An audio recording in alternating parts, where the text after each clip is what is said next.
Revision class में आपका स्वागत है। लुसेंट में हम इतिहास देख रहे थे तो एक हफ्ते वीडियो नहीं पढ़ पाई है, थोड़ा तबीयत ख़राब थी। एक दो वीडियो ऑन लाइव भी ले पाए, कल वैसे भी लाइट नहीं थी। देखिएगा वीडियो अच्छी लगी दोस्तों के साथ शेयर करिएगा। वैदिक सभ्यता हमको देखना है तो बिना देरी करते हुए देखते हैं। देखिएगा वैदिक सभ्यता में क्या है।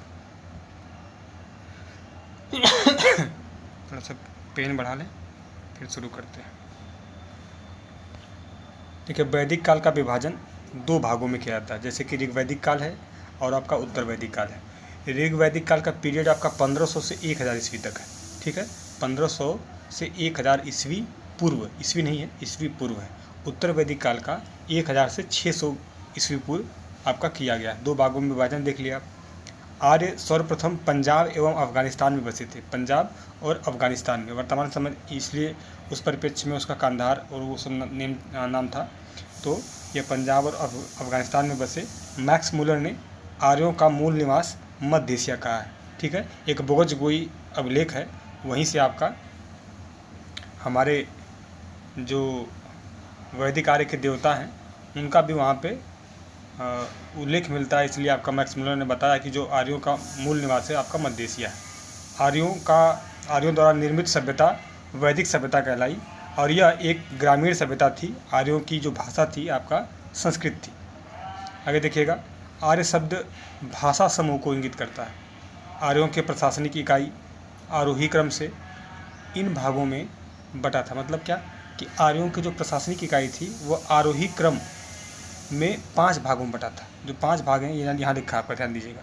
ये देखिए इन 5 भागों में बटा था। तो ये 5 भाग में पहला आपका कुल, फिर आपका ग्राम है, विष है, जन है और आपका राष्ट्र है। आरोही मतलब बढ़ते हुए क्रम में। कुल गांव से छोटा था और फिर कुल से बड़ा ग्राम था।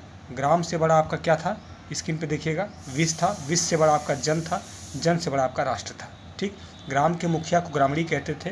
विष का जो प्रधानपति होता था, जो विष का प्रधान होता था वो विषपति होता था। ठीक, जन के शासक को राजन कहलाते थे, याद रखिएगा। राजा अधिकारी में पुरोहित एवं सेनानी दोनों प्रमुख थे। वशिष्ठ रूढ़िवादी एवं आपका विश्वामित्र उदारवादी, आपका उदार पुरोहित थे। ठीक, याद रखिएगा। आगे देखिएगा, सूत, रथकार तथा कम्मादि नामक अधिकारी रतनी कहे जाते थे। इनकी संख्या राजा सहित कुल 12 हुआ करती थी। आगे देखिएगा, यह दिशा उत्तर वैदिक राजा शब्द नाम, इसमें मतलब क्या है कि जो दिशा ये उस समय के समय है। पूर्व दिशा तो उत्तर वैदिक शब्द में प्राची कहते थे और राजा का नाम सम्राट होता था। जो वर्तमान में मान लीजिए पूर्व दिशा है तो उस पूर्व दिशा को वहाँ उस समय पूर्व को प्राची कहते थे और उसके राजा को हम सम्राट कहते थे। पश्चिमी को प्रतीची कहते थे और राजा को स्वराष्ट्र कहते थे, राजा का नाम होता था। और इसके बाद आपका उत्तर को उदीची कहते थे। फिर यहाँ के राजा को जो संबोधन विराट से होता था। फिर आपका मध्य में आपका ये राजा कहलाता था, दक्षिण में भोज कहलाता था। ठीक, पूरब ये दुर्गपति एवं स्पश जनता का गतिविधियों को देखने वाले गुप्तचर होते थे। पूरब और स्पश दोनों गुप्तचर होते थे, याद रखिएगा। ठीक, पूरब जो होता था दुर्गपति का होता था, दुर्गपति एवं स्पष्ट जनता की गतिविधियों को देखने के लिए आपका गुप्तचर होता था। ठीक, आगे देखिएगा, वाजपति गोचर भूमि का अधिकारी होता था और जो उग्र होता था अपराधियों को पकड़ने का कार्य करता था। कौन? उग्र करता था। नोट लिखा है यहाँ पे देखिएगा, नोट यहाँ ऋग्वेद में किसी तरह के न्यायिक अधिकारियों का उल्लेख नहीं है। कितनी अच्छी बात लिखा है कि न्यायिक अधिकारियों का उल्लेख नहीं है, ये बात याद रखिएगा। ऋग्वेद में सभा एवं समिति राजा को सलाह देने वाली संस्था थी। सभा श्रेष्ठ एवं संभ्रांत लोगों की संस्था थी, मतलब उच्च वर्गों की संस्था थी, जबकि समिति सामान्य लोगों की संस्था थी, सामान्य जनता का प्रतिनिधित्व करती थी। इसके अध्यक्ष को ईशान कहा जाता था। स्त्रियां सभा एवं समितियों में भाग लेती थी। युद्ध में कबीले का नेतृत्व राजा करता था और युद्ध के लिए गविष्टि शब्द का प्रयोग किया गया है। क्या किया गया है? गविष्टि शब्द का प्रयोग किया, याद रखिएगा ये एक बात, जिसका अर्थ है गायों की खोज। ठीक, गायों को अघन्ना कहते थे, आगे मिलेगा।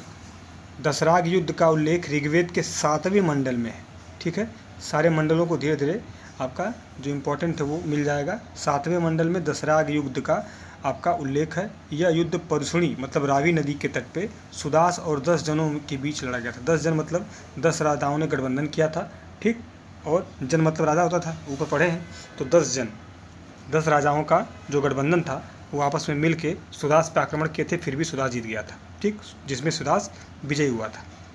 देखिएगा, टोटल उपनिषदों की संख्या 108, महापुराणों की संख्या 18 है, वेदांगों की संख्या 6 है। ऋग्वेद, यहाँ देखिएगा, इधर आइए।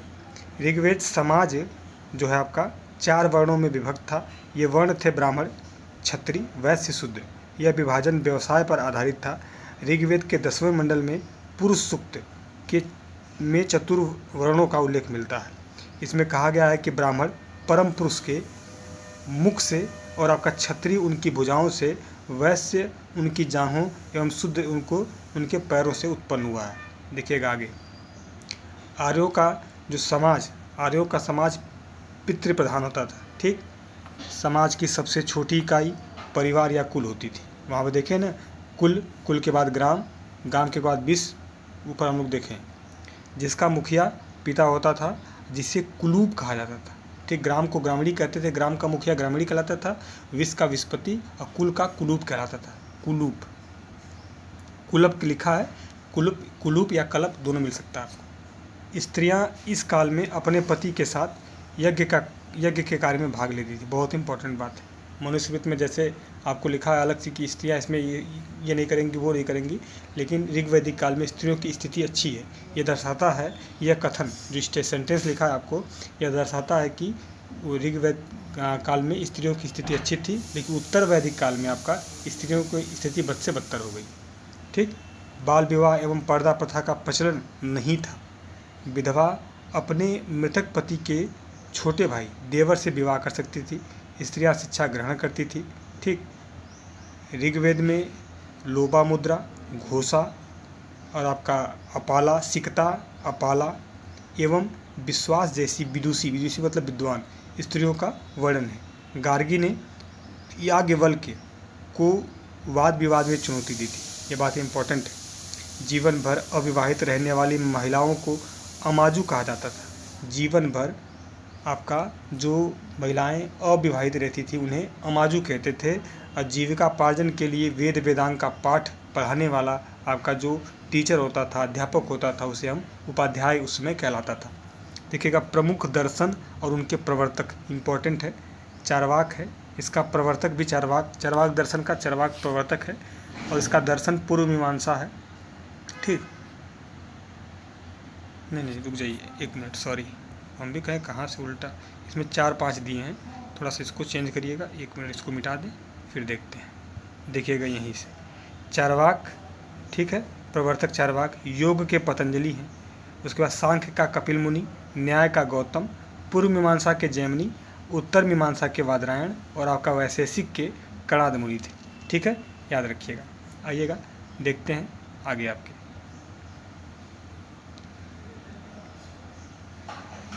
यहाँ पे देखिएगा, आर्यों का मुख्य जो पेय पदार्थ था सोमरस था, और इसका उल्लेख ऋग्वेद के 9वें मंडल में है, ठीक है, याद रखिएगा 9वें मंडल में है। यह वनस्पति से बनाया जाता, मतलब सोम देवता का, सोमरस का नहीं, सोम देवता का। ये मैं बताया सोम इसलिए कि सोम देवता का जो उल्लेख है 9वें मंडल में, इसलिए मैं बताया, ठीक है। जाता था। आर्य मुख्यतः 3 प्रकार के वस्त्रों का उपयोग करते थे। देखिए 3 प्रकार के वस्त्र कौन कौन से हैं, वास, अधिवास और आपका उष्णिस। अंदर पहनने वाले कपड़े को नीवी कहा जाता था। जो कपड़े अंदर पहने जाते थे उसे आपका नीवी कहा जाता था। आर्यों के मनोरंजन के मुख्य 3 साधन थे, 3 नहीं मुख्य साधन थे। संगीत, रथ दौड़, घुड़दौड़ और आपका द्युत क्रीड़ा। आर्यों का मुख्य व्यवसाय पशुपालन एवं कृषि था।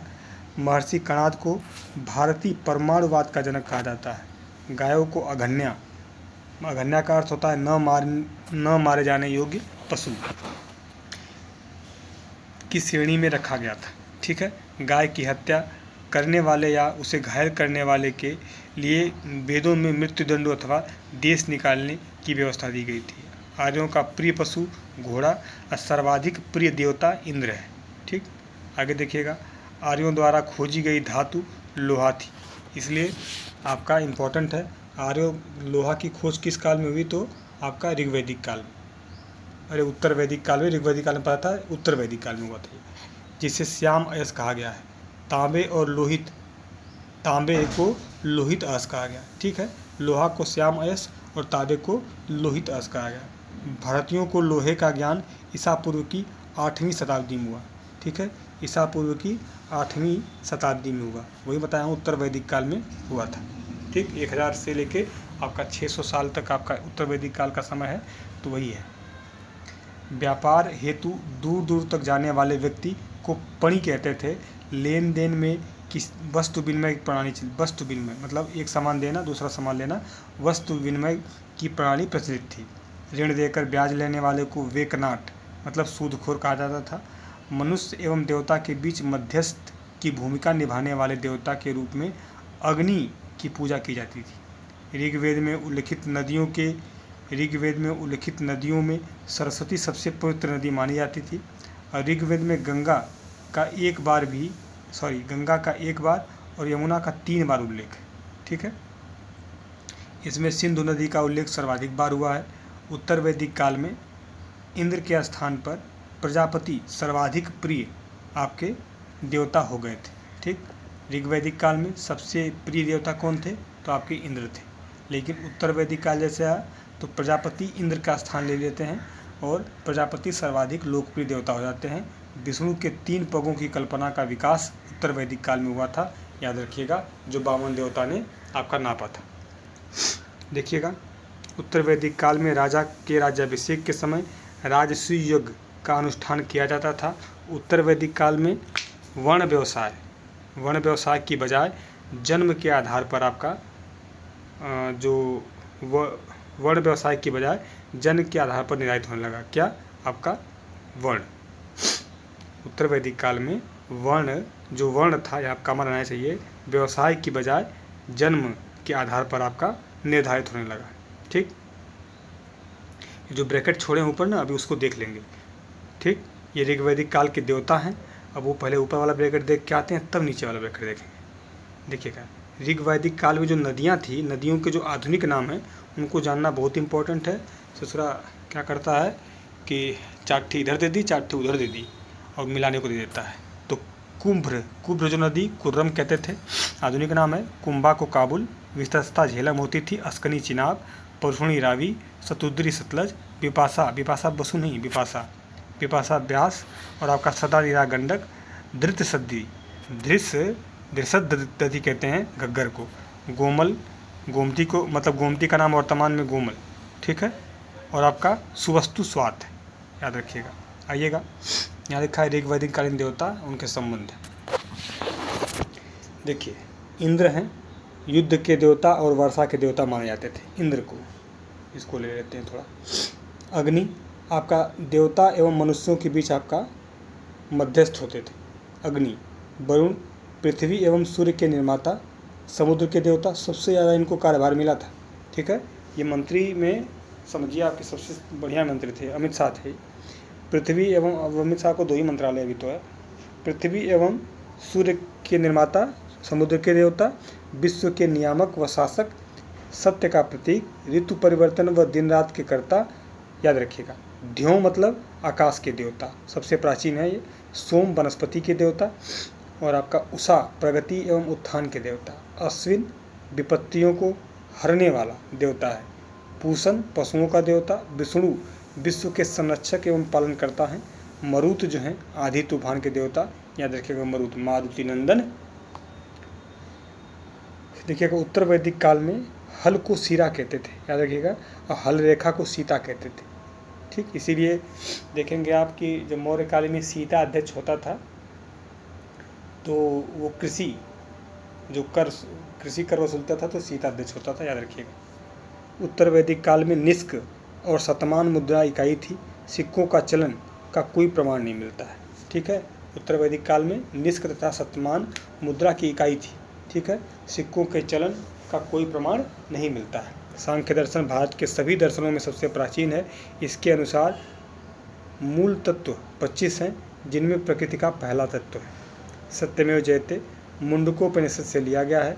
इसी उपनिषद में यज्ञ की तुलना फूटी नाव से की गई। ठीक, आइएगा आपकी स्क्रीन पे ये है। ईसा पूर्व दूसरी सदी में राजाओं के उपयुक्त यज्ञ वेदी, ईसा पूर्व का जो दूसरी शताब्दी थी, दूसरी शताब्दी में राजाओं के उपयुक्त यज्ञ वेदी बनाने के लिए आपस्तंभ व्यवहारिक ज्यामिति की रचना की गई। गायत्री मंत्र सावित्री नामक देवता को संबोधित है। ठीक है, और आपका जिसका संबंध ऋग्वेद से है। लोगों को आर्य बनाने के लिए विश्वामित्र ने गायत्री मंत्र की रचना की थी। श्राद्ध की प्रथा पहल दत्तात्रेय ऋषि के बेटे निमि ने शुरू की थी। ठीक है, श्राद्ध की प्रथा। उत्तर वैदिक काल में कौशाम्बी नगर में प्रथम बार पक्की ईंटों का प्रयोग किया गया था। याद रखिएगा। महाकाव्य दो हैं, महाभारत और रामायण। महाभारत का पुराना नाम जय संहिता, यह विश्व का सबसे बड़ा महाकाव्य है। गोत्र नामक संस्था का जन्म उत्तर वैदिक काल में हुआ था। वेदांत दर्शन के मौलिक ग्रंथ ब्रह्मसूत्र या वेदांत सूत्र की रचना बादरायण ने की थी। महाजनपदों का आपका उदय, महाजनपदों का उदय दिया हुआ है। देखेंगे नेक्स्ट वीडियो में, तब तक के लिए धन्यवाद। जय हिंद।